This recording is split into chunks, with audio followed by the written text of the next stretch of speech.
When Joseph Young created Hollywood by the Sea in 1926, the African American community of Liberia was a part of the plan. The area has held on to a sense of its own uniqueness despite changing times. Pioneer families came to Hollywood from the Bahamas, from Georgia, a few from South Carolina. Their memories go back almost 75 years.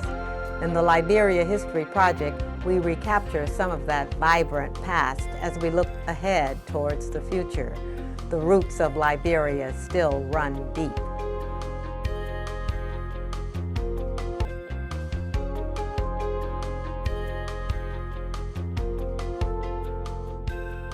We've chosen this project in Hollywood, this community of Liberia. We've chosen this project as a tool for teaching about historic preservation.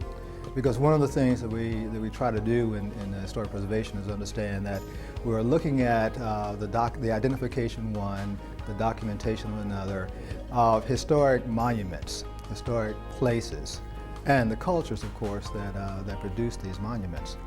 So in this case, we're using Liberia, which is traditionally a formerly African-American community, because as a tool for teaching this aspect of historic preservation. So today, we are looking at research of the history. Now we've broken this up into several components, looking at one, the history of Liberia, also looking at the context of the architectural environment, if you will, or the built environment.